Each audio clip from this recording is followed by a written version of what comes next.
Lundi 1er décembre 2014, bonjour à tous et ravi de vous retrouver sur i24 News pour ce nouveau morning dont voici tout de suite le sommaire.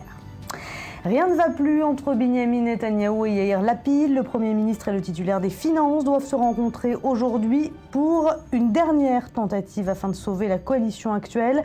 À quoi doit-on s'attendre? On en parle avec nos invités dans un instant.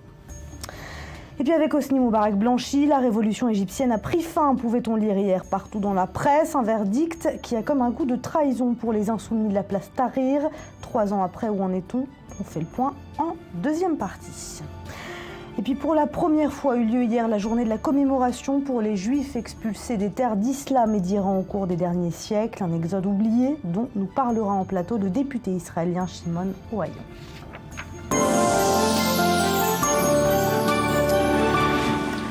Il est 8h à Tel Aviv et on retrouve Emmanuel Navon. Bonjour. Vous êtes professeur de relations internationales à l'université de Tel Aviv et Daniel Sheikh, ancien ambassadeur d'Israël en France et membre du parti centriste Atnoa. Bonjour, merci d'être avec nous. Également Cyril Amar. Bonjour Cyril, on va commencer avec vous. On va démarrer avec la presse israélienne qui titre ce matin sur cette rencontre, bien évidemment, entre le Premier ministre israélien Benyamin Netanyahou et Yair Lapid, le ministre des Finances, ce qu'on appelle aujourd'hui la rencontre de la dernière chance. Oui, Léonore, de l'eau dans le gaz ou de l'eau dans le vin. Aujourd'hui, les deux hommes devront trancher et mettre carte sur table, trouver un modus vivendi qui permettrait au gouvernement Netanyahou d'aller au bout de son mandat ou bien provoquer un scrutin anticipé.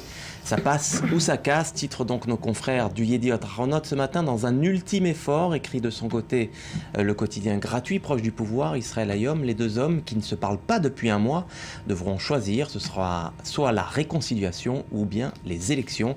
Une rencontre capitale qui a pour enjeu la survie du gouvernement, une thérapie de couple en quelque sorte, Éléonore, pour apprendre à vivre ensemble ou bien se séparer. Et le Yediot nous apprend que c'est Avigdor Lieberman, le chef de la diplomatie israélienne, qui aurait joué aux médiateurs conjugaux entre les deux hommes. Netanyahou et Lapid, ce sont donc deux hommes qui ne se font plus confiance, mais qui pourraient faire le choix pragmatique de continuer à coopérer. Pourquoi? Eh bien, parce que les alternatives, nous dit l'éditorialiste du journal, Mati Tourfeld, eh bien, ne sont guère alléchantes ni pour l'un ni pour l'autre, les deux étant, comme vous le savez, en chute libre dans les sondages. Allez, puis dans la presse palestinienne, le ton monte cette fois, mais entre le Fatah et le Hamas. Oui, les déclarations du porte-parole du Hamas, Sabi Abouzouri, on peut les lire ce matin en une du journal palestinien pro-Hamas qui paraît à Gaza, Palestine, et Sami Abouzouri qui accuse nommément Mahmoud Abbas et l'autorité palestinienne de mener une campagne d'arrestation contre les membres du Hamas en Cisjordanie. Abouzouri qui promet de renforcer la résistance en Cisjordanie. La résistance, a-t-il dit, va se poursuivre et se renforcer, et l'occupant israélien, comprenez Israël évidemment, ne jouera pas longtemps de la sécurité que lui offrent les forces de l'ordre de l'autorité palestinienne via leur coopération sécuritaire avec Israël. Voilà, on sent bien qu'il y a une grave crise, une crise profonde entre le Hamas et le Fatah. Hier, Mahmoud Abbas déclarait qu'Israël et le Hamas menaient des discussions secrètes. Est-ce que c'est la fin de cet espoir de gouvernement d'union nationale finalement? Vous savez, ces relations entre le Hamas et le Fatah, c'est un vieux serpent de mer. Ces accords de réconciliation, ces désunions, c'est un film que nous avons vu depuis longtemps et à plusieurs reprises. Ce n'est pas la première fois que Mahmoud Abbas essaie de réintroduire le Hamas dans son gouvernement. Mais au bout du compte, il y a une véritable concurrence de pouvoir entre les deux mouvements, entre les deux organisations, entre le Hamas et l'OLP, en particulier à cause de la bande de Gaza, qui est contrôlée de facto par le Hamas depuis 2007. Et en réalité, ce que veut Mahmoud Abbas, c'était ce gouvernement d'union nationale à cause de sa stratégie à l'ONU pour dire il y a un gouvernement palestinien, puisque l'une des conditions pour être reconnu comme un État, c'est d'avoir un gouvernement. Or, il y en a deux, un à Ramallah et un dans la bande de Gaza. Quant au Hamas, il voulait se réhabiliter, bien entendu, pour toucher de nouveau les fonds qui lui manquaient, d'où la guerre qu'il avait provoquée au mois d'août. Mais il y a uniquement là des intérêts qui parfois coïncident, parfois ne coïncident pas. Il semble que ces derniers jours, ils ne coïncident moins qu'il y a quelques mois. Mais c'est crédible quand on entend Mahmoud Abbas dire qu'Israël préférait négocier avec le Hamas qu'avec l'autorité palestinienne. Vous y croyez? Bon, ça c'est de la rhétorique politique qui a ses objectifs, mais je pense qu'en effet, il y a un manque de cohérence dans cette union entre le Hamas et le Fatah, et je pense que le gouvernement israélien ne fait pas assez pour aller jusqu'au bout de cette incohérence, parce que si aux yeux du gouvernement israélien, il n'y a pas de différence, et que en fait Mahmoud Abbas est tout aussi mauvais que le Hamas, c'est que ça ne change rien en fait s'ils sont ensemble ou séparés. Ce que personnellement je pense est une erreur.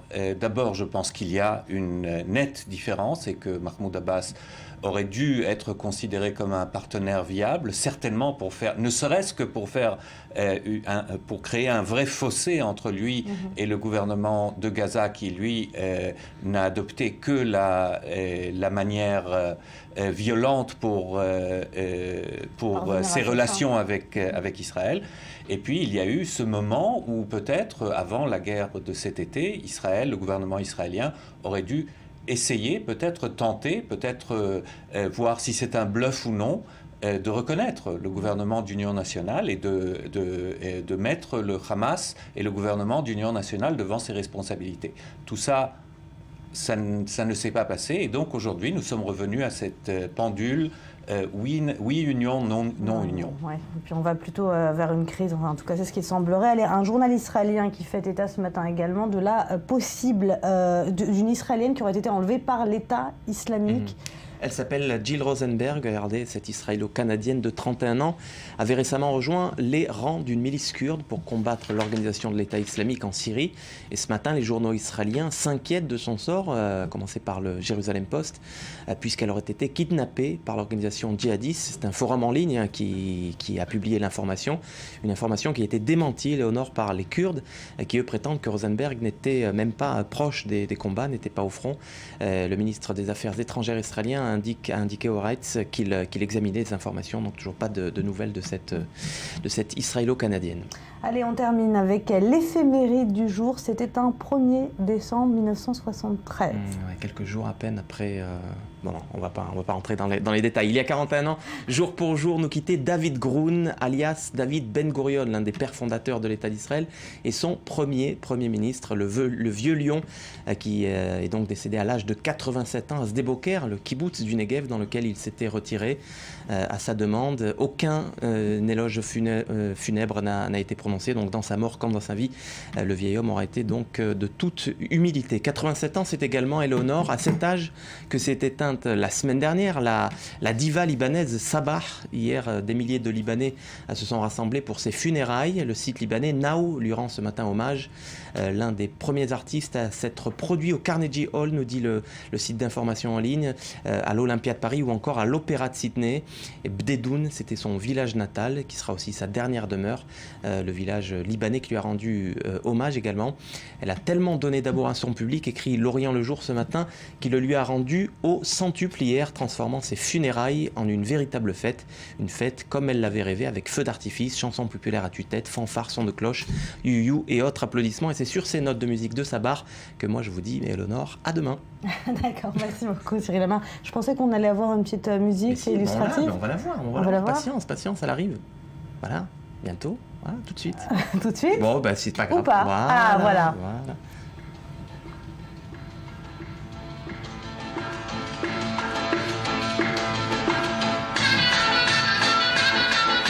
Bon, on va la musique, on va pas les paroles. Voilà, la musique que vous affectionnez particulièrement. Merci beaucoup Cyril Lamar.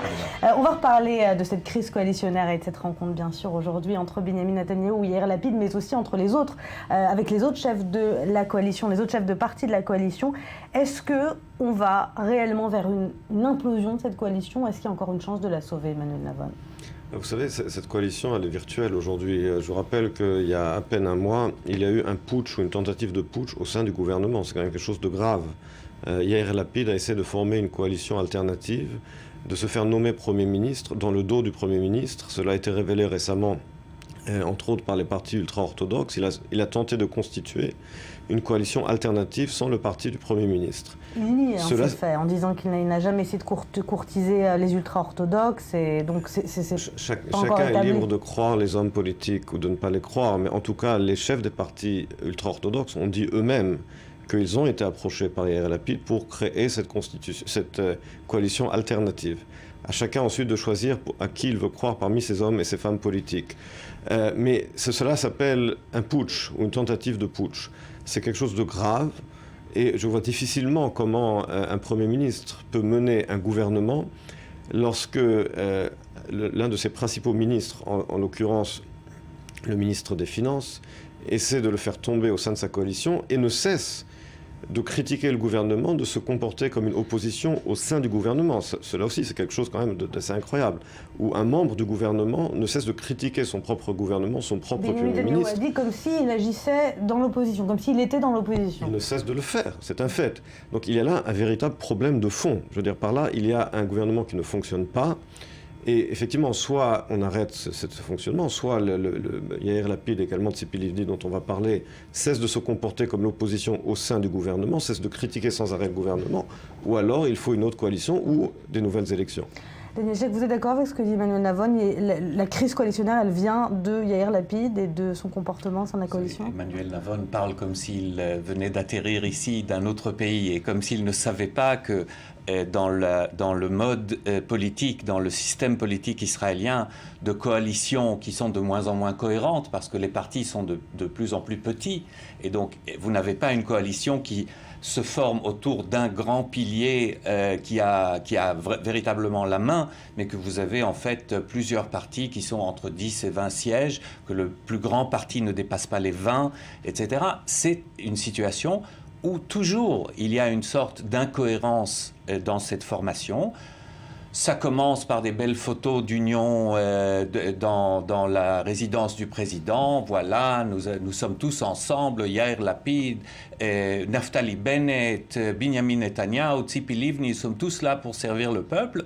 Et puis, passe un an et demi, les intérêts des uns, les intérêts des autres, le Premier ministre qui se dit c'est peut-être le bon moment pour se faire réélire, c'est une bonne occasion, etc. Et puis commencent des critiques, parce que les membres du gouvernement israélien ne sont pas que des ministres, ils sont aussi des chefs de parti, ils représentent des partis politiques, et comme tous les hommes et les femmes politiques du monde, ils préparent la prochaine élection, qu'elle soit dans une semaine ou dans un an. Alors justement, on a l'impression tout de même que malgré les déclarations incendiaires, les divergences, les coups bas, personne n'a réellement envie de nouvelles élections. Non, moi je dois vous dire, je suis maintenant véritablement un spectateur, je n'arrive pas à trouver une seule raison valable pour avoir une élection prochainement. Je n'arrive pas à trouver la crise qui serait véritablement insurmontable. Et donc, de deux choses l'une. Soit le Premier ministre cherche à provoquer une élection parce qu'il pense que le moment est bon pour lui pour avoir une élection et qu'il a les meilleures chances pour se faire réélire. Personnellement, je pense que c'est le seul projet à long terme du Premier ministre Binyamin Netanyahu, c'est son propre renouvellement. Ce n'est pas la première fois que ça arrive. On peut dire c'est légitime, ça fait partie du jeu politique. On peut aimer ou ne pas aimer, c'est une autre question.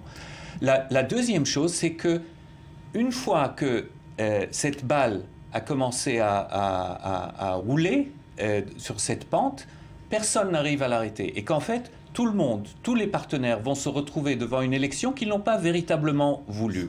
Et c'est dans ce sens-là que peut-être ces rencontres d'aujourd'hui et de demain vont faire quelque chose. Je suis plutôt d'accord avec Emmanuel Navon que les chances d'un revirement ne sont pas grandes. C'est le genre de choses qui prend une sorte de dynamique interne et c'est quasiment impossible à arrêter. Et donc ce pays va se retrouver à nouveau dans une paralysie pré-électorale et puis post-électorale. Et pendant 6 mois, rien ne va se passer dans ce pays, sauf le débat politique. Alors, vous en parliez à l'instant de cette opportunité pour Binyamin Netanyahu. Pourtant, on l'a vu dans un sondage récemment publié par le quotidien Haaretz, la popularité du Premier ministre est en berne. Il a perdu 12 points, mais il reste tout de même la seule alternative. Comment vous expliquez, Emmanuel Navon, cette survie politique à tout prix, le fait qu'il n'y ait pas aujourd'hui de réelle alternative, en tout cas selon les sondages, à Binyamin Netanyahu?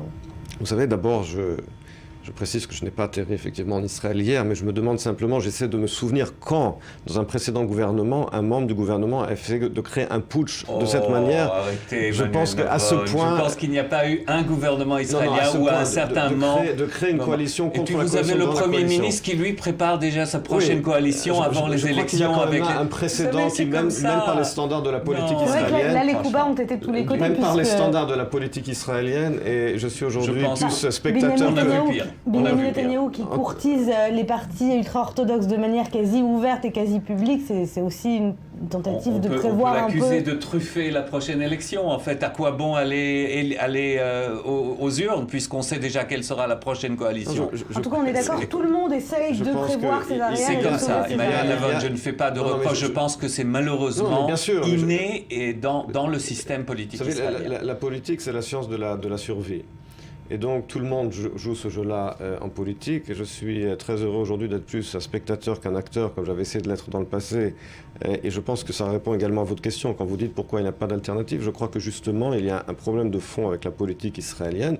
Il y a un problème de leadership qui n'est pas qu'en Israël, by the way. C'est-à-dire qu'il y a un problème, regardez tous les pays occidentaux aujourd'hui, il y a un problème fondamental de leadership. Alors c'est une longue question, on n'a pas le temps en quelques minutes d'en parler, on pourra en parler pendant des heures. Il y a là un véritable problème qui ne touche pas uniquement Israël. Mais en Israël, il y a un problème en plus de cela, qui est notre système d'élection à la Knesset, de cette proportionnelle intégrale, qui d'abord crée cet éclatement politique dont a parlé Daniel Sheikh, c'est vrai, mais en plus de cela, il y a le fait que nous n'avons pas des élections dans des circonscriptions et que donc les hommes politiques n'ont pas de compte à rendre à des électeurs, mais uniquement à des partis. Il y a là un problème fondamental qui fait fuir des gens de qualité. Parce que pour avancer dans des partis aujourd'hui, soit vous êtes dans un parti d'un leader, comme chez Tzipi Livni ou Lieberman, où en fait il faut trouver la faveur du leader pour avancer en politique et donc vous n'avez aucune autonomie, ou alors vous en dans des partis où il y a des élections primaires et c'est un système complètement corrompu, et ces deux systèmes font fuir les gens de qualité. Donc cela explique également le fait qu'Israël n'a pas d'élections locales de circonscription, que les hommes politiques sont des hommes ou des femmes de système de partis, n'ont pas de compte à rendre à des électeurs, et cela, comme je l'ai dit, n'attire pas les gens de qualité. Alors on va prendre la température à Jérusalem, où se trouve notre journaliste politique Daniel Haïk. Daniel, bonjour, vous êtes avec nous en ligne depuis Jérusalem. Cette rencontre entre Benyamin Netanyahou et Yair Lapid, qu'on appelle la rencontre de la dernière chance, va avoir lieu aujourd'hui. À quoi doit-on s'attendre, Daniel ? Écoutez, il ne faut pas être exagérément optimiste concernant l'issue de cette rencontre. Il y a deux pierres d'achoppement concernant les dossiers à l'ordre du jour entre Benyamin Netanyahou et Yair Lapid. Il faut d'abord préciser qu'il y a une véritable, on va dire, animosité, pour ne pas dire plus, peut-être même du mépris entre deux hommes qui ne se font pas confiance. Ils siègent certes depuis 1 an et demi au sein du même gouvernement, mais ils se font de moins en moins confiance. Il y a deux pierres d'achoppement dans cette réunion, deux dossiers. Le premier, c'est bien entendu la loi sur l'identité nationale. Sur ce point-là, il semblerait que Benjamin Netanyahou dépose la semaine prochaine sa propre proposition et non pas celle de Ze'ev Elkin, mais sa propre proposition qui est plus modérée, plus nuancée, plus équilibrée concernant les valeurs juives et démocratiques de l'État d'Israël. Alors, il est possible que Yair Lapid vote en faveur de cette proposition de loi. Par contre, la véritable pierre d'achoppement devrait être le fameux projet de Yair Lapid de faire voter la loi TVA 0 sur l'achat d'appartements. Sur ce point, Benyamin Netanyahou ne veut pas en entendre parler, alors que pour Yair Lapid, on le sait, c'est un véritable étendard social avec lequel il veut se présenter aux prochaines élections, des élections qui doivent intervenir, qui devront intervenir tôt ou tard. Et si Yair Lapid n'a pas cet étendard, n'a pas réussi à faire passer cette fameuse loi sur la TVA à 0%, il a des problèmes pour se présenter face à son électorat. Et c'est donc la pierre d'achoppement que tout risque de buter. S'il n'y a pas d'accord sur ce point-là, il sera difficile donc de voir comment la coalition de Benyamin Netanyahou peut continuer. Et puis il y a un autre point, il y a la fameuse présence les fameuses discussions, les rumeurs autour de discussions et même d'accords avec les partis orthodoxes. Il est possible que Benyamin Netanyahou veuille tout simplement gagner du temps au cours des 10 prochains jours pour essayer d'assurer un accord fixe, solide avec les orthodoxes pour la prochaine Knesset, dans le cas où il y aurait des élections anticipées, et avoir une garantie, même écrite peut-être de la part des orthodoxes, qu'ils le recommanderont auprès de Reuven Rivlin lorsqu'il faudra... Le Premier ministre doit également rencontrer les chefs des autres partis au sein de sa coalition. Sur quoi vont porter ces discussions, justement, avec les chefs des partis de toute sa coalition ? Écoutez, l'objectif, c'est d'essayer de trouver un modus vivendi pour les prochaines semaines, pour les prochains mois. Mais Il faut pour cela que Benyamin Netanyahou le veuille.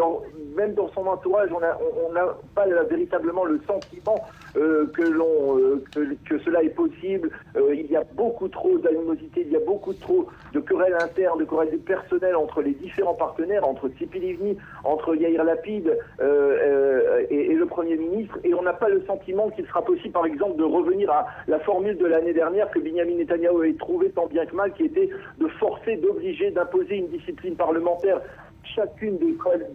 à chacun des partenaires de cette coalition afin qu'ils votent même des lois qui n'étaient pas dans la propre idéologie de ces partis. Ça a marché l'année dernière parce que le gouvernement venait à peine d'être formé, mais là déjà il y a beaucoup trop de rancœur au sein de ce propre gouvernement et on ne voit pas comment on va éviter ces élections.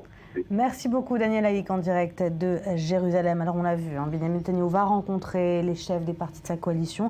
Moi j'aimerais vous demander, Daniel Sheikh, quel est le rôle de Tzipi Livni? Parce qu'on sent bien qu'il y a deux camps qui se dessinent, Lapid, Livni, centre ou centre-gauche même, et puis Naftali Bennett et Benyamin Netanyahou. Alors qu'est-ce que va vouloir faire Tzipi Livni dans cette conjoncture? Comment elle va réagir à cette rencontre avec Benyamin Netanyahou?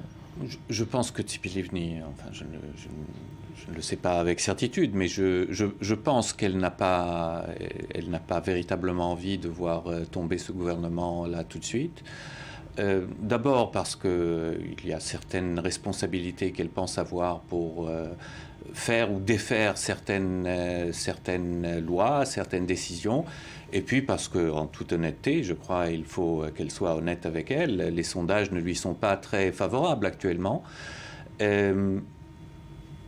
C'est une question incertaine par rapport à ses supporters, à ses électeurs. Est-ce qu'ils sont heureux de la voir rester ou ils auraient préféré de la voir partir comme l'a fait son collègue Amir Peretz? C'est une autre question. Mais je pense que dans les circonstances actuelles, elle aurait préféré que le gouvernement n'implose pas de cette manière actuellement, surtout que en toute honnêteté, moi aussi, je vois mal le sujet de fond fondamental qui est insurmontable, même pour une coalition qui manque de cohérence, parce que véritablement, c'est une coalition qui va de la droite, plus à droite que le Likoud, jusqu'à Tzipi Livni et Yair Lapid, qui sont centre ou, si vous voulez, centre-gauche. C'est difficile, cette cohabitation.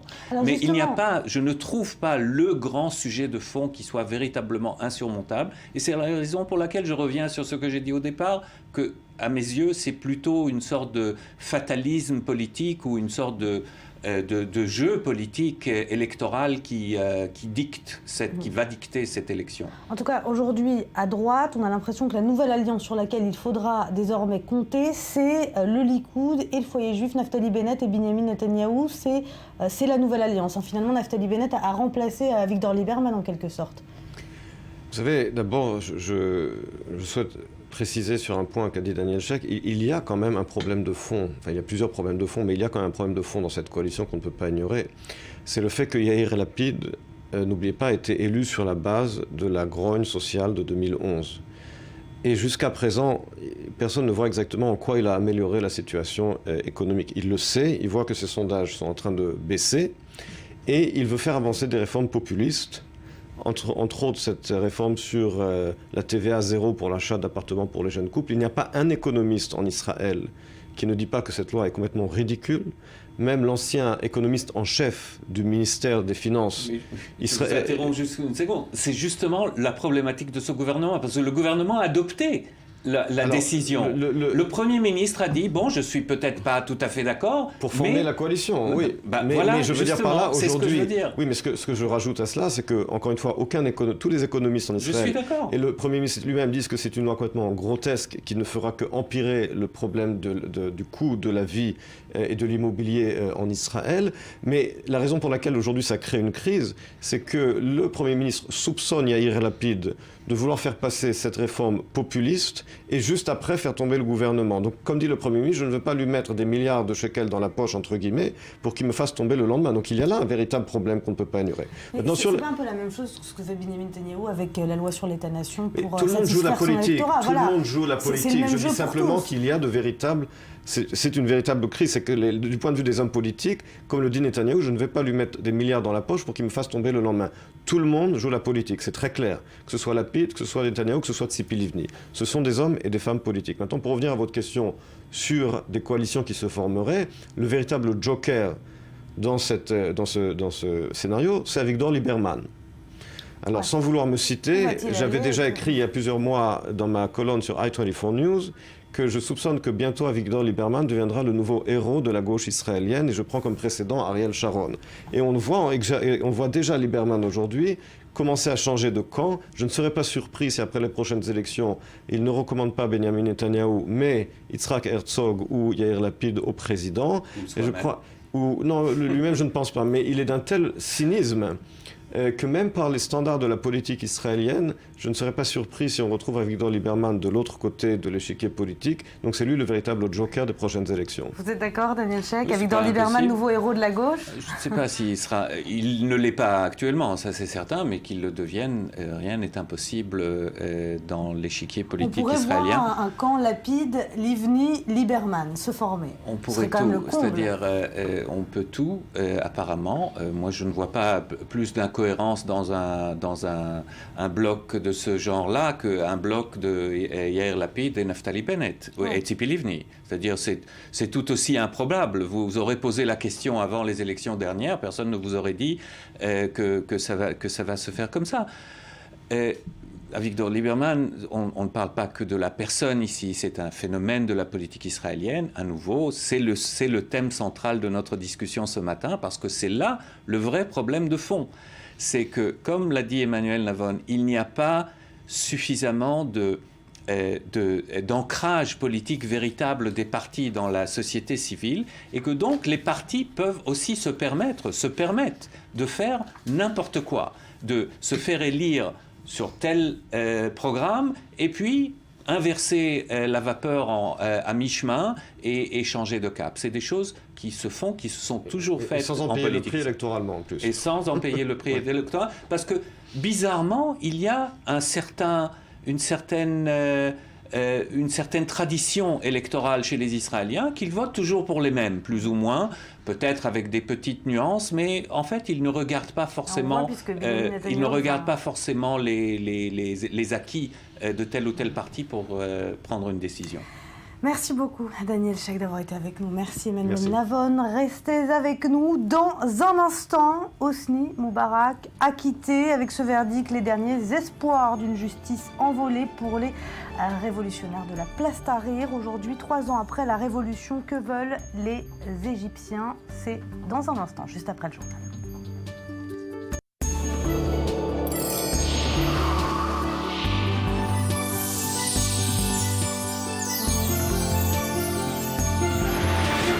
De retour sur le plateau du Morning, il est 8h42 à Tel Aviv. Merci d'être avec nous.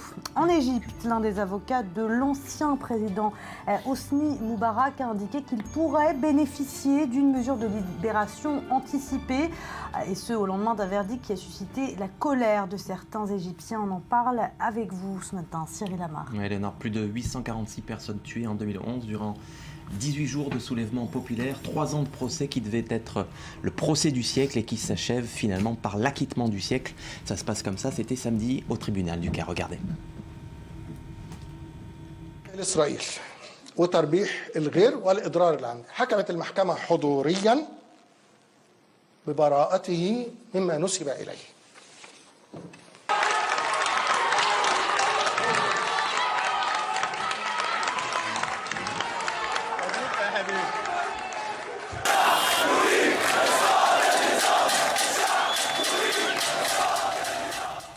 Voilà, donc les scènes de liesse qui éclatent au tribunal. Auparavant, quelques minutes avant, devant le tribunal, c'était les partisans de l'ancien président qui attendaient le verdict impatiemment avant de rugir de joie, et des réactions qui, vous allez voir, contrastent avec celles des jeunes révolutionnaires. Regardez. ننتقل للجناية رقم 3642 لسنة 2011. Et maintenant, nous passons... Ouais, donc ce n'est pas la bonne vidéo.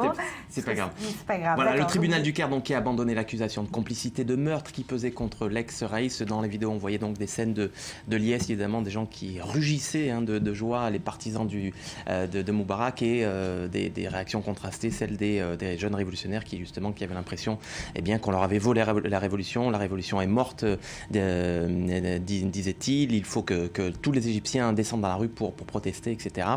Le procès du siècle, donc, qui s'achève, comme je l'ai dit, sur l'acquittement du siècle. Les révolutions qui se terminent souvent par un bon coup de guillotine. Celle de la place Tahrir, elle n'aura pas eu la tête de celui qui a gouverné l'Égypte d'une main de fer pendant 30 ans. Et le coup de guillotine pour les jeunes révolutionnaires, c'est justement ce verdict qui acquitte donc Hosni Moubarak dans ce procès. Alors justement, comment expliquer cette décision de justice ?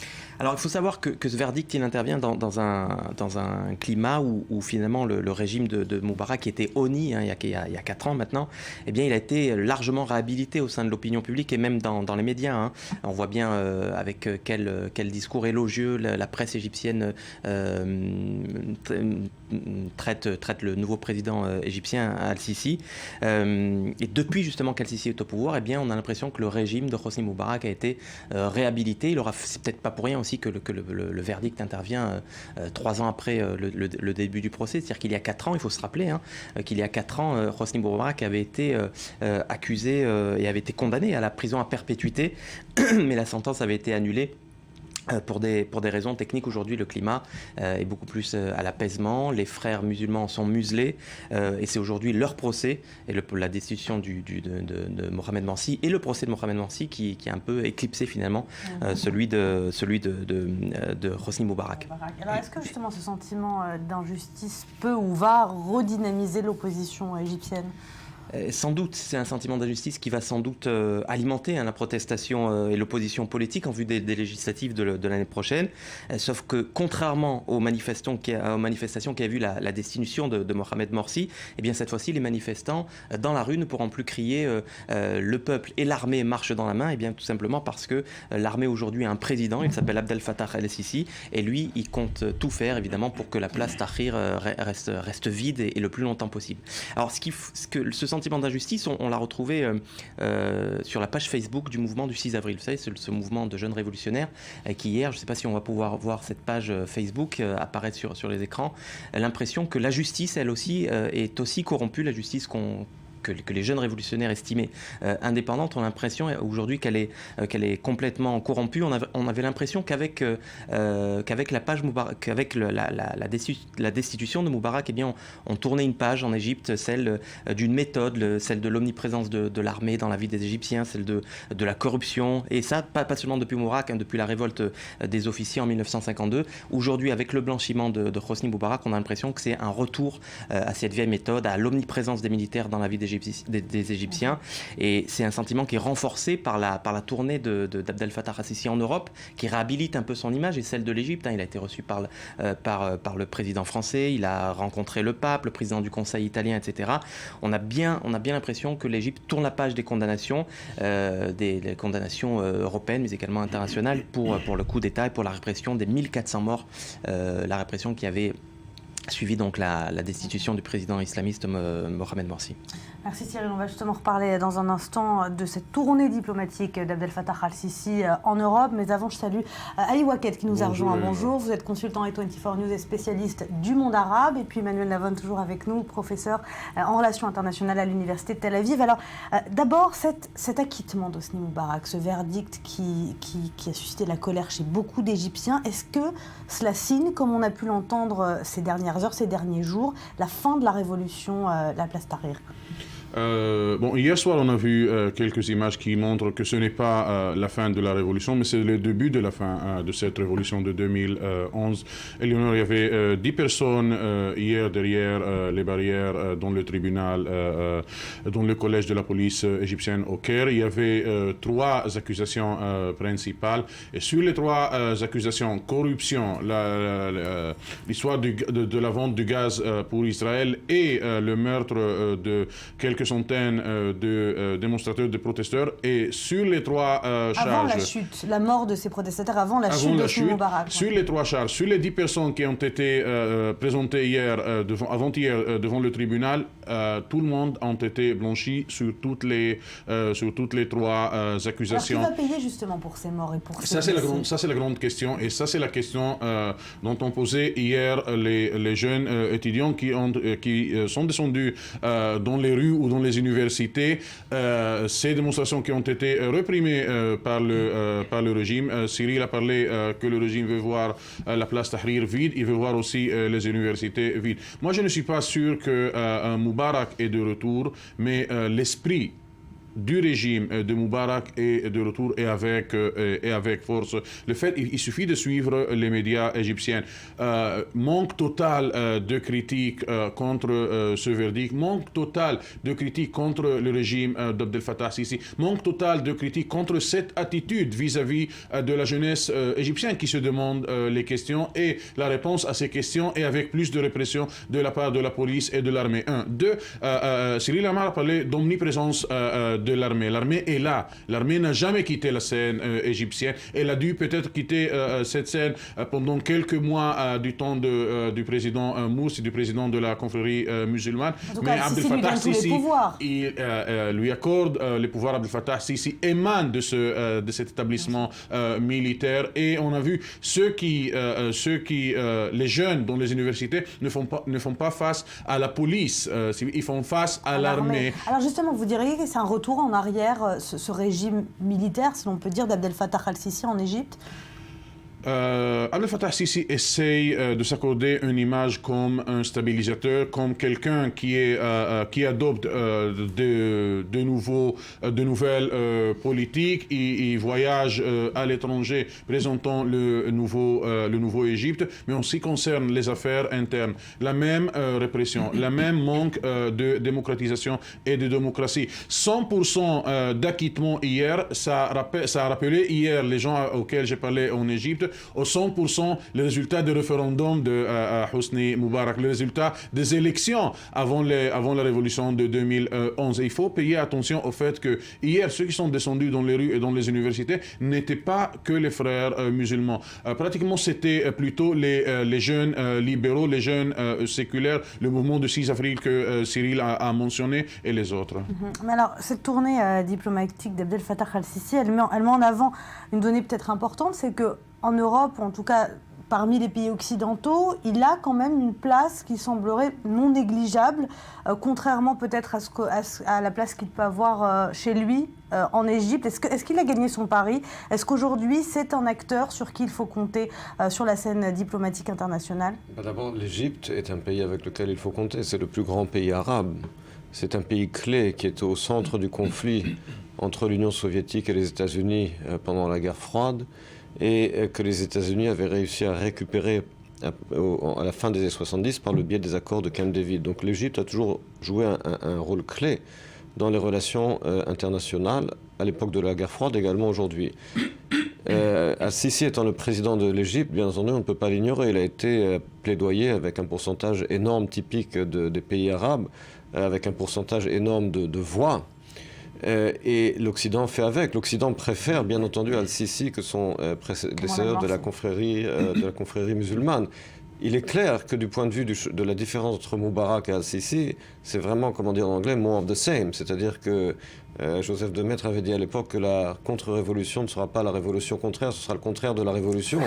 Alors là, on voit effectivement que c'est vraiment more of the same. C'est-à-dire que c'est le même régime. Et cet acquittement n'aurait pas eu lieu sous le régime de Morsi. C'est-à-dire que c'est évident que de la même manière que les élections ne sont pas véritablement démocratiques, le système judiciaire n'est pas indépendant en Égypte, et que cet acquittement révèle effectivement l'état d'esprit dans le pays. Alors, parlons des Égyptiens. Est-ce que les Égyptiens soutiennent dans leur majorité Abdel Fattah al-Sisi aujourd'hui? Les Égyptiens soutiennent dans leur majorité la stabilité de l'État, mais dans leur majorité, ils soutiennent aussi le processus de démocratisation qui a reçu un coup très sérieux par le biais de ce verdict. Et je rappelle, Eleonore, que Abdel Fattah Sisi avait 30 et quelques % des Égyptiens qui ont allé voter pour le président. Donc, quand on parle de la majorité des Égyptiens, il faut toujours se souvenir de cette donnée. 30 et quelques %, c'était le taux de participation au présidentiel en Égypte. Donc, déjà, quand on parle de la majorité de la population égyptienne, il faut prendre en compte ces données. Mais oui, la majorité voit Abdel Fattah Sisi comme un stabilisateur. La majorité qui n'aime pas peut-être toutes les politiques d'Abdel Fattah Sisi voit qu'il n'y a pas d'alternative actuellement en Égypte. Mais la question, est-ce que ce qu'on a vu par le verdict de Moubarak signifie les débuts d'un retour à l'ancien régime et aux mœurs de l'ancien régime? Ça peut faire éclater des partis très importants dans la population égyptienne, notamment la jeunesse, notamment les étudiants, et avec le financement de Qatar, avec le soutien d'Al Jazeera et avec cette peur. Vous savez-vous, Eleonore, qu'il y a des rumeurs qu'en 2018, Jimmy, le fils de Moubarak, qui était supposé être le successeur de son père, peut se présenter au présidentiel. Maintenant, la question, est-ce qu'Abdel Fattah Sisi va lui permettre ou non? Mais si ce scénario est réaliste, ça, c'est pas seulement la contre-révolution, mais c'est barrer tout ce qui a été acquis en 2011. Alors, un mot peut-être sur justement la façon dont la communauté internationale a accueilli Abdel Fattah al-Sisi. Finalement, encore une fois, on a l'impression que tout ce qui compte, c'est la lutte contre le terrorisme et la lutte contre Daesh et l'État islamique. Parce qu'aujourd'hui, on ne parle plus de tous les reproches qu'on faisait à Abdel Fattah al-Sisi, qui sont de bafouer les droits de l'homme, ces arrestations arbitraires, cette politique de répression. Aujourd'hui, tout ce qui intéresse les Occidentaux, c'est la lutte contre Daesh. Et c'est ce que met au centre le régime d'Abdel Fattah al-Sisi, que les questions sociales, les questions de démocratie, les questions économiques sont secondaires par rapport à la première et à la vraie question, aux vraies menaces. C'est la question du terrorisme. Et d'ailleurs, Abdel Fattah al-Sisi est trop critique vis-à-vis de la communauté internationale. Il pense que cette guerre contre la terreur est sélective par l'Occident et que la guerre ne doit pas se réduire, se limiter à Kobané contre l'État islamique en Syrie et en Irak, mais qu'il y a le djihadisme salafiste se trouve en Égypte, se trouve au Yémen, et presque partout dans le monde arabe et à Gaza. Et il veut, lui, une campagne très claire. Par exemple, le Qatar, qui continue à soutenir les frères musulmans en Égypte, qui continue à financer l'État islamique, Abdel Fattah, et que le Qatar fait partie officiellement de cette coalition internationale contre l'État islamique. Abdel Fattah Sisi est trop critique, mais de l'autre côté, il se contente du fait que le terrorisme, il est très présent en Égypte, et à mon avis, suite à ce verdict, on verra la violence plus grave en Égypte. Merci beaucoup Ali Waked, merci Emmanuel Navon, merci Cyril Amar d'avoir été avec nous. Restez avec nous. À suivre, pour la première fois, une journée de commémoration a eu lieu hier en hommage aux Juifs expulsés des terres d'islam et d'Iran au cours de ces derniers siècles. Le député israélien Shimon Ohayon sera là pour nous en parler. C'est dans quelques minutes, juste après un court journal. A tout de suite.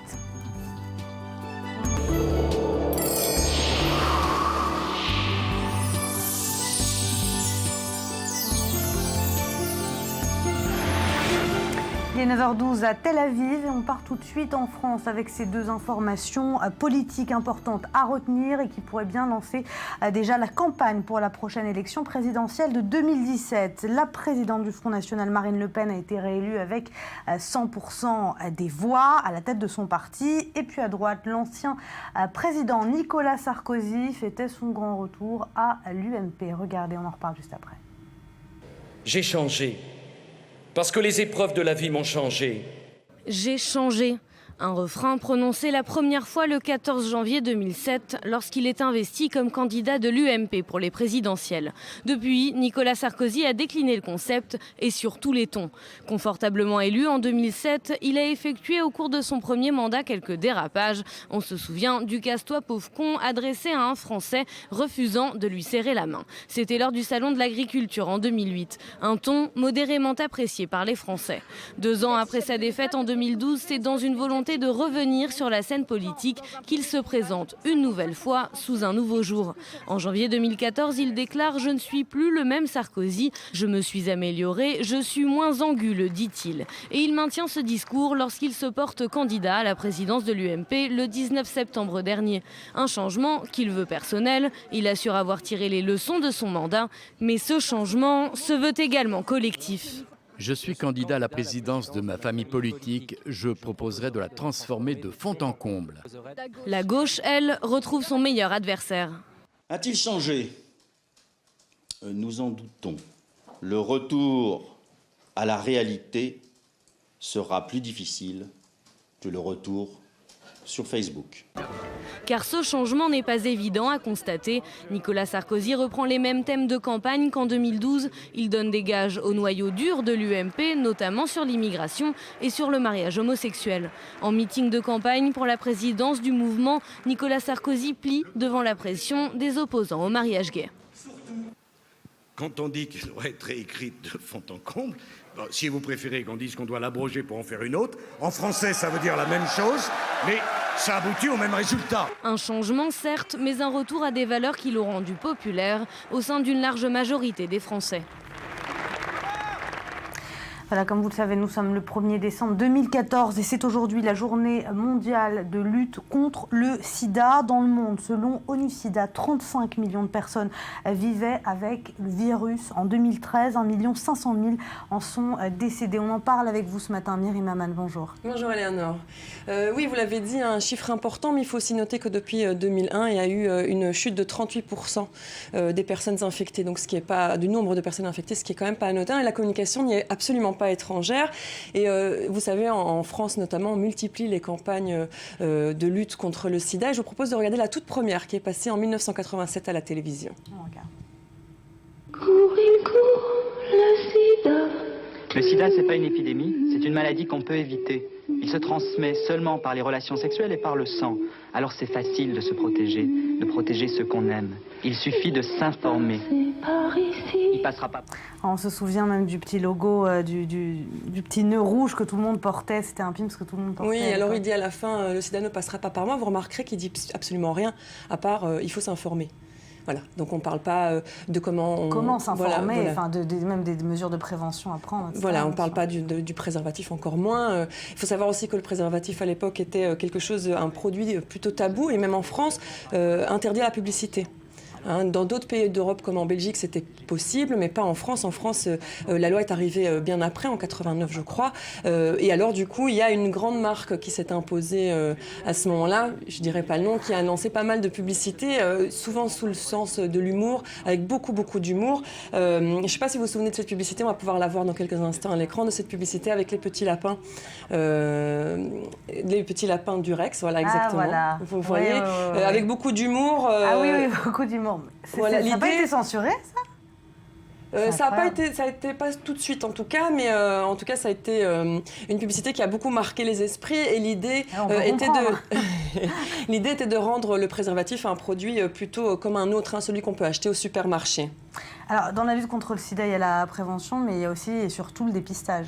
Oui, le dépistage, c'est important aussi. Il y a 50 000 personnes en France qui vivent avec le sida ou qui vivraient avec le sida sans le savoir. Donc, d'où l'importance du dépistage, parce que quand on ne le sait pas, on ne se protège pas, forcément. Et donc, on peut transmettre la maladie, on peut contaminer d'autres personnes. Et donc, la communication va prendre justement conscience de ce manque-là de dépistage. Et les autorités vont donc également aller dans ce sens-là, d'appeler les gens à se faire dépister pour savoir s'ils sont porteurs ou non du VIH. Et c'est aussi dans le début des années 2000 où les campagnes de publicité sont beaucoup plus agressives, beaucoup plus choquantes. Et je vous propose tout de suite de regarder une de ces campagnes de 2002.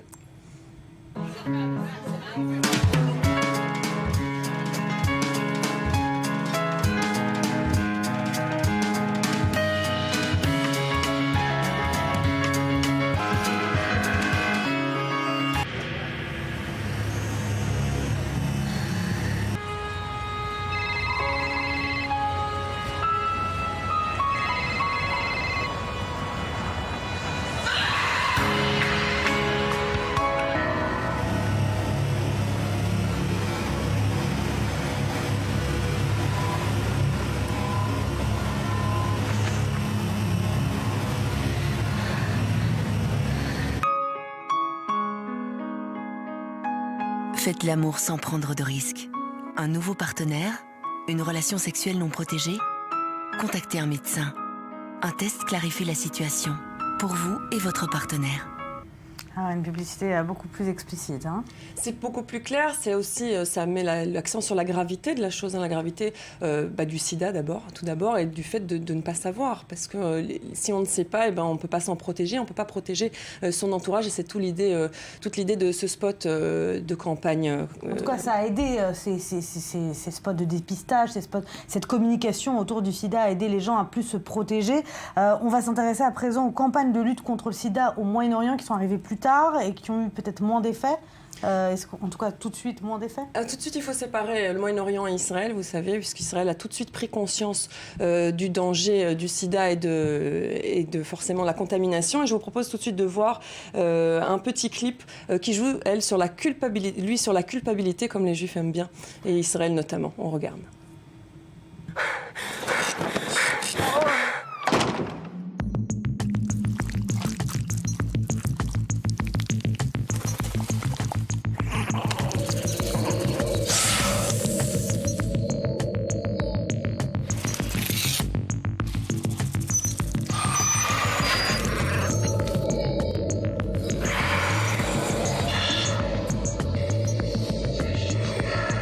בכל פעם שאתה עושה סקס לא מוגן, נולד ספק קטן. תיפטר מהספק.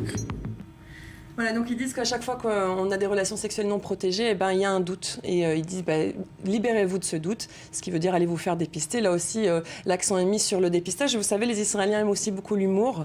Et donc je vous propose, je vais pas en dire plus, mais je vous propose aussi de regarder un autre spot, un petit peu plus sympathique. Once upon a time, in a kingdom far, far away, there was a beautiful princess. She sat alone by the well when suddenly... Some prince? Robert. Yummy. Robert.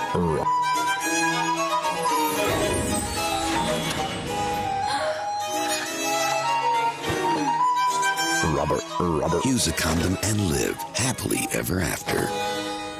Ouais, pas mal aussi celui-là, plus dans un registre plus comique quoi. Voilà, et là c'est toujours sur la prévention et sur le préservatif, mais il y a plusieurs moyens d'atteindre évidemment le public. Il y a le côté un peu tragique et puis le côté beaucoup plus humoristique qui touche quand même beaucoup le public. Dans les pays arabes, la prise de conscience, vous allez nous l'expliquer, est plus longue à venir. Hein, Elle est plus longue parce que c'est un sujet tabou. Le sida est un sujet tabou, on ne peut pas en parler. Le sexe est un sujet tabou, déjà. Le sexe, de toute façon, est un sujet tabou, donc forcément le sida aussi. Il faut savoir que c'est la seule région, le Moyen-Orient et l'Afrique du Nord, où la maladie a évolué de 66% depuis 2005, ce qui n'est pas rien, 66% de personnes infectées en plus. C'est dû aussi justement à un manque de communication, justement, un manque d'ouverture. C'est tabou, on n'en parle pas, donc forcément on ne prévient pas, on n'informe pas.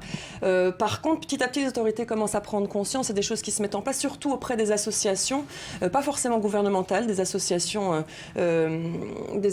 plutôt privées ou caritatives.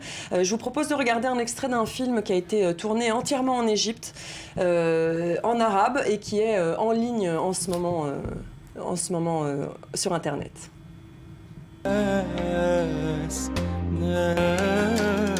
قالك وليدي يا قصر قالك وليدي اللي مصاب بالاتش اي في ابو علي اكيد مجنون اكيد مجنون حيوان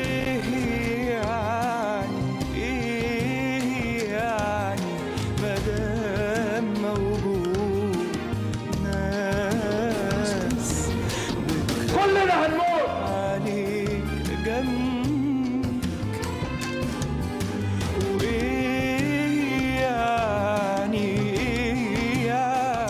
Il y a quand même une communication autour du sida dans les pays arabes. C'est peut-être arrivé plus tard qu'en Europe ou que dans les pays occidentaux, mais ça existe. Et il y a une prise de conscience, mais c'est surtout associatif ou en tout cas de nature privée. C'est pas tellement les pouvoirs publics qui prennent conscience, évidemment, ils commencent à se rendre compte qu'il faut faire quelque chose, mais comme ça reste un sujet tabou, vous l'avez dit, le sexe et donc le sida forcément, parler du préservatif c'est tabou, puisque normalement les relations sexuelles ne peuvent pas se faire hors mariage et donc ne peuvent pas être protégées non plus, puisque... Est-ce qu'il faut choquer, selon vous, pour réveiller les consciences autour de cette maladie? Est-ce que c'est ça, finalement, le message des spots de communication?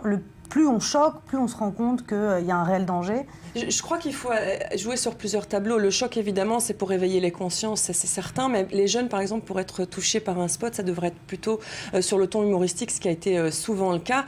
Dans ce film, juste pour revenir, c'est un film donc égyptien, tourné en Égypte, qui parle justement de cette exclusion et du combat de ce jeune homme contre le sida, mais aussi contre la société arabe, la société égyptienne, qui ne voit pas du tout d'un bon œil les malades du sida. On ne peut pas en parler, c'est tabou, donc on lutte finalement tout seul.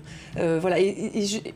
Un dernier thème, en tout cas dans les campagnes actuelles dans le monde, c'est la discrimination, la lutte contre la discrimination pour ne pas justement isoler les malades du sida, ne pas les exclure. Et je vous propose de regarder encore un dernier clip de campagne contre la discrimination et contre le sida. Je crois qu'on a un petit problème d'image, donc nous n'avons pas... Mais une dernière question, Myri, justement, sur la différence qu'ont, par exemple, les pays africains qui ont été très exposés à cette maladie et les pays occidentaux gérer l'image justement du sida, parce qu'en Afrique finalement on en a peu parlé, mais il y a eu très peu, en tout cas c'est venu très tard, des campagnes de prévention et de dépistage également.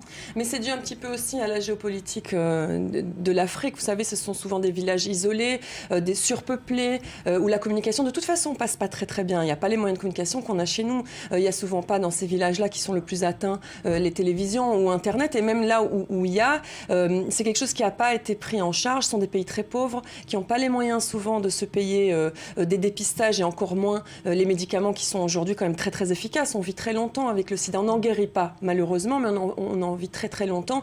Et donc dans ces pays-là, ça a tardé à venir, et c'est grâce à l'impulsion de l'OMS, par exemple l'Organisation mondiale de la santé, ou de NUSIDA, qui est donc la branche qui traite du sida à l'ONU, que ces pays-là ont eu accès au dépistage, accès aux médicaments, et petit à petit évidemment les choses changent. Et là, c'est pas un problème de mentalité, c'est plutôt un problème de moyens. C'est toute la différence avec notamment le Moyen-Orient et l'Afrique du Nord. Merci beaucoup, Myri Baumann.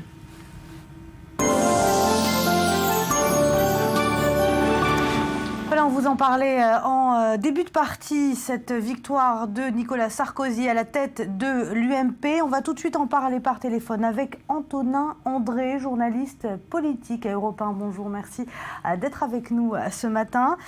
Alors, Nicolas Sarkozy a annoncé notamment vouloir faire de grands changements. On l'entend dans sa rhétorique, vouloir changer, réaliser des changements au sein de l'UMP.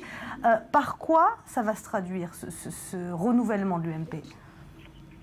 Nicolas Sarkozy veut tout changer de la cave au plafond, j'ai envie de dire, c'est-à-dire changer le nom de l'UMP, changer la forme de ce parti, passer d'une certaine façon de l'ère Pygmalion et des affaires et d'un début de quinquennat un peu désastreux pour l'UMP, de façon à refaire un parti entièrement neuf, entièrement épauliné, dont il pense qu'il sera une arme efficace pour reconquérir le pouvoir en 2017.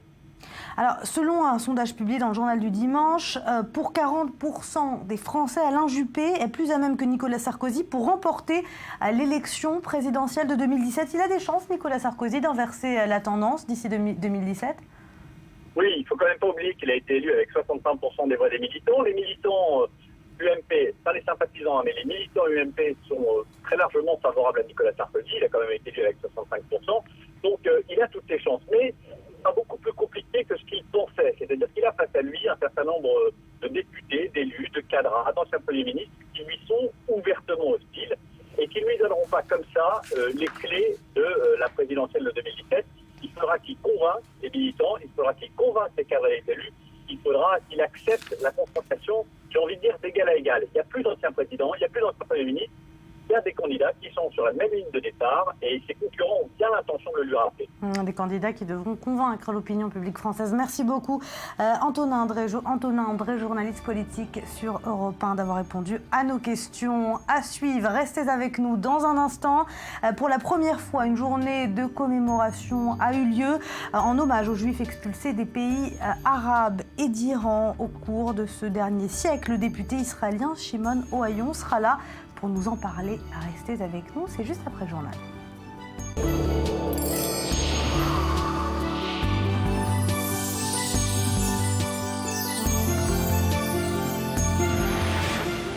De retour sur le plateau du Morning, Israël commémorait hier pour la première fois l'exil forcé de centaines de milliers de juifs des pays arabes et d'Iran où ils vivaient lors du plan de partage décrété par l'ONU en 1947. On regarde ce sujet signé Léa Volbert, on en reparle juste après.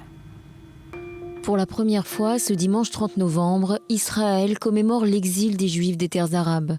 Une journée symbolique dédiée à ces milliers de Juifs séfarades acculés à la fuite ou expulsés de pays arabes à l'aube de la création de l'État d'Israël. Les chiffres en disent long. En 1948, l'année de la déclaration d'indépendance d'Israël, près de 100 000 Juifs résidaient encore dans les pays arabes. En 2010, ils n'étaient plus que 82 000. Qu'ils soient du Maroc, d'Algérie, du Yémen, d'Irak ou d'Iran, tous ont laissé derrière eux une page de leur histoire. C'est une réparation tardive, une réparation minime, une réparation qui influencera principalement la conscience publique. Mais malgré cela, c'est une réparation importante qu'il ne faut pas sous-estimer. Plusieurs facteurs expliquent cet exode. Le conflit israélo-arabe exacerbe les tensions sur les terres musulmanes. En Iran, en Algérie ou en Irak, des centaines de juifs périssent dans les pogroms. Mais l'avènement de l'État d'Israël réveille également les consciences sionistes. 75% de la population juive des pays arabes migre vers ce qu'elle considère comme sa terre promise. Shimon Ohayon et Nissim Ziv, ce sont ces deux parlementaires israéliens qui sont les instigateurs de cette journée de commémoration. La Knesset a adopté la proposition de loi en juin dernier et la date n'a pas été choisie au hasard. Le 30 novembre 1947, le Conseil des Nations Unies vote la partition de la Palestine. Les réactions antisionistes dans les pays arabes sont immédiates. Pour des milliers de Juifs, c'est le début d'un long voyage. Voilà un détail à rectifier de ce sujet. Il s'agit bien sûr de 900 000 Juifs qui ont été expulsés de ces pays arabes et d'Iran et non 100 000 comme il a été dit dans le reportage. Shimon Ohayon, bonjour. Merci d'avoir accepté de répondre à nos questions ce matin. Bonjour. Vous êtes député israélien du parti Israël Beitenu. Alors je vais vous poser les questions en français et vous allez nous répondre en hébreu avec la traduction de Cyril Amar, traduction simultanée. Vous êtes à l'origine, on l'a vu dans ce sujet, de cette loi pour la commémoration des Juifs expulsés des terres des pays arabes et d'Iran. Alors d'abord, est-ce que vous êtes satisfait qu'il y ait finalement une journée de commémoration en leur honneur ? Oui, évidemment, je suis satisfait, je suis très heureux et je vois un grand acquis historique, car de notre point de vue, c'est une révolution historique que la société israélienne comprend l'importance de ce phénomène historique. Alors évidemment, je suis très heureux, mais le travail, il y a beaucoup de travail qui nous attend et c'est pourquoi notre loi comprend trois grandes parties. La première partie, c'est que l'État d'Israël reconnaisse officiellement cette expulsion. C'est ce qui a été fait hier par le président de l'État d'Israël, Reuven Rivlin. La deuxième chose, et qui est centrale de mon point de vue, c'est que le ministère de l'Éducation mette au point des programmes pour l'apprentissage intensif de ce fait historique qui concerne 50% de la société israélienne. Troisième partie de ce plan, il s'agit de l'indemnisation, des réparations. Personne ne parle des droits de ces réfugiés juifs dont les biens publics ou privés, les comptes bancaires ont été spoliés. Les pogroms, la communauté internationale ignore ce fait et nous attendons, nous espérons que le ministère des Affaires étrangères israélien fasse valoir ce fait-là auprès des instances internationales. Et je voudrais souligner que le Congrès américain et que le Parlement canadien et que l'ONU ont décidé d'associer l'indemnisation des réfugiés palestiniens à l'indemnisation des réfugiés juifs des pays arabes. Et c'est pour cela que nous voulons que d'autres pays apprennent ce fait historique. Alors, un mot, vous avez évoqué plusieurs sujets. J'aimerais qu'on revienne sur le président Rivlin qui a demandé hier justement à ces pays arabes de rendre aux Juifs leurs biens spoliés et leur argent. Vous pensez que c'est réaliste aujourd'hui? Vous pensez que c'est possible que ces pays arabes fassent amende honorable en rendant aux Juifs leur argent et les biens qui leur ont été spoliés? J'imagine qu'il pourrait reconnaître les faits. Je ne suis pas sûr qu'il décide de restituer les biens. Mais Bill Clinton avait proposé d'établir un fonds international pour traiter justement de l'indemnisation de ces réfugiés juifs. Je ne suis pas certain qu'il y ait une coopération pleine et entière avec les pays arabes sur ce sujet, mais j'espère une coopération pour pouvoir mettre au point des listes complètes sur les biens spoliés pour comprendre et pour tenter d'évaluer quelle a été la valeur de ces biens spoliés. Alors un mot aussi sur la problématique des réfugiés palestiniens et celle justement des Juifs qui ont été expulsés des pays arabes et d'Iran. Beaucoup mettent en parallèle ces deux problématiques. Elles sont similaires? Je ne suis pas sûr qu'elles soient similaires. Après tout, nous sommes tous d'accord pour dire que les réfugiés palestiniens n'ont pas été contraints à l'exode. Ceux qui ont voulu rester à l'intérieur des frontières israéliennes l'ont fait. Il n'y a pas eu de pogrom, il n'y a pas eu de spoliation de biens. Eh bien, cette comparaison nous cause du tort du point de vue historique, car les deux faits sont, les deux cas sont incomparables. Les Palestiniens ont été au nombre de 600 000 à fuir Israël. Et nous parlons de 900 000 juifs, c'est une différence énorme. L'ONU parle aujourd'hui de 5 millions de réfugiés palestiniens. Les pays arabes n'ont pas souhaité accueillir ces réfugiés palestiniens, en tout cas les intégrer.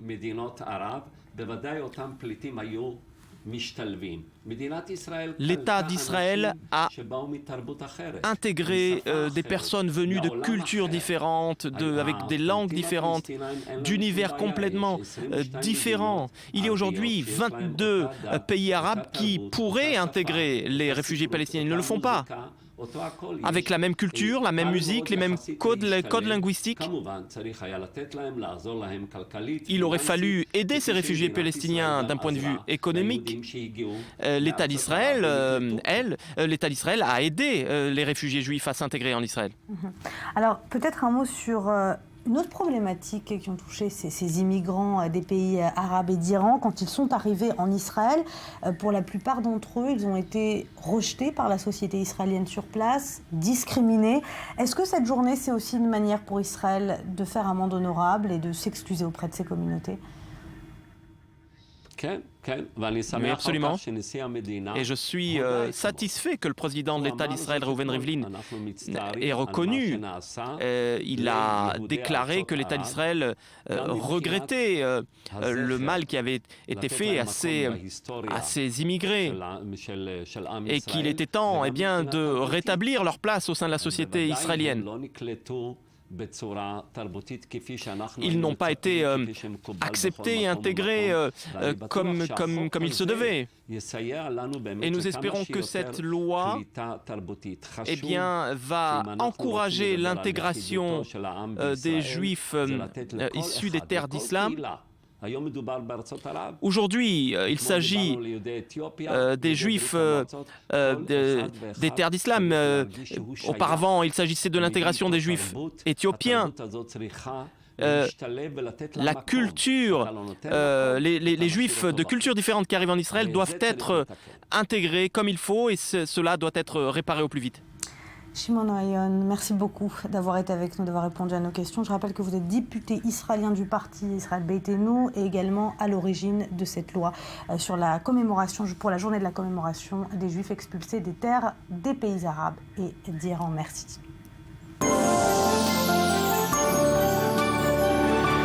Et c'est l'heure de la revue du web avec vous, Rudy Saada. Bonjour. Bonjour. Alors, Rudy, on commence avec cette polémique en Israël suite à des images qui montrent les dirigeants israéliens en tenue nazie. Absolument, ce sont des images qui ont été publiées furtivement sur Facebook et qui choquent la classe politique israélienne. Alors, on y voit Reuven Rivli, le ministre des Finances Yair Lapid, la ministre de la Justice Tzipi Livni, habillés en SS avec cette légende, ces antisémites qui s'opposent à un État juif en Israël. Ces photomontages font débat, font écho sur la loi sur l'État juif à laquelle ces personnalités sont opposées. La page qui a publié ces images n'a existé que quelques heures, elle n'existe plus assez en tout cas pour mettre le feu aux poudres tout simplement car elle rappelle des souvenirs douloureux aux Israéliens. La leader de la gauche israélienne, Sheli Yachimovitch, sur sa page Facebook rappelle que ces images de Yitzhak Rabin en SS avaient été montrées dans des manifs anti-Oslo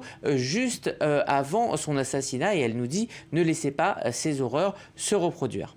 C'est des images qui ont été très controversées, qui ont beaucoup fait parler les Israéliens. Allez, on va parler maintenant de ces informations contradictoires qui circulent au sujet de cette jeune Canadienne israélienne Jill Rosenberg qui avait rejoint les rangs des milices kurdes contre l'État islamique. Elle aurait été capturée ou pas? On ne sait pas vraiment. Alors la rumeur a été lancée en tout cas par des sites djihadistes proches de Daesh qui ont donc annoncé ce week-end l'enlèvement de Jill Rosenberg, 31 ans, ancienne soldate de Tzal, qui est donc d'origine canadienne et qui avait annoncé sur sa page Facebook qu'elle avait décidé de rejoindre une milice kurde pour aller combattre Daesh en Syrie. Alors elle avait reçu de nombreux messages d'admiration, d'encouragement, mais aussi attiré l'attention des médias. Elle avait également annoncé qu'elle serait absente de Facebook jusqu'au 8 décembre car elle entrait dans une zone qui n'était pas couverte par Internet. Voilà autant d'éléments qui sèment le doute sur cette annonce d'enlèvement et dans le jeu d'intox qui se déroule en ce moment sur sa page Facebook,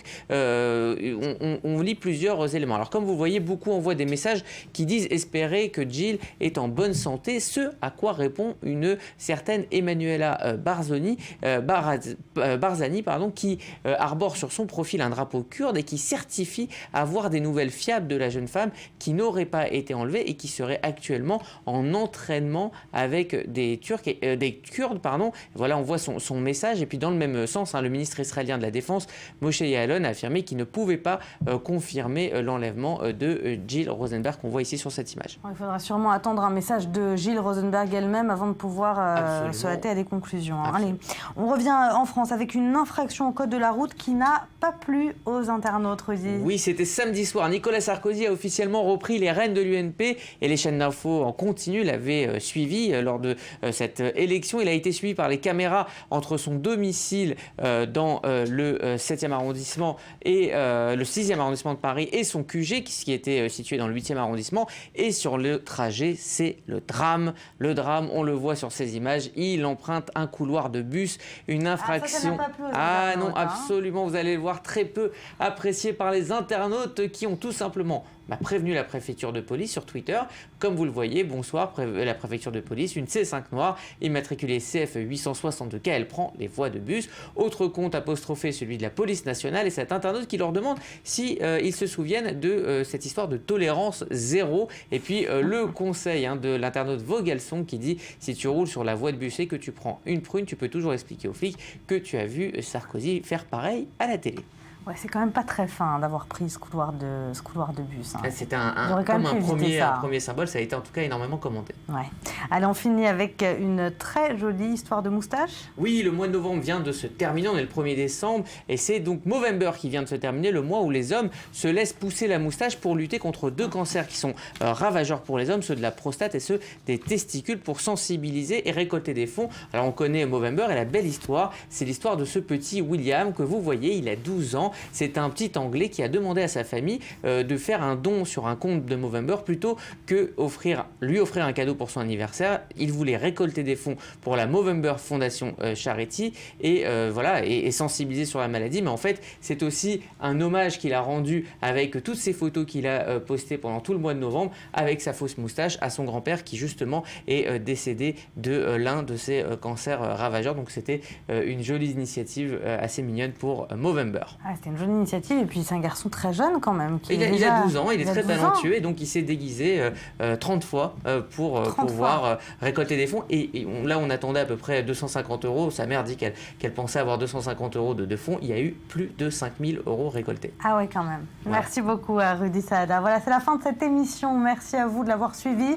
Je vous donne rendez-vous, comme d'habitude, demain matin, même heure, même endroit, pour un nouveau morning plein d'infos. Restez avec nous. La suite de vos programmes dans un instant sur i24 News.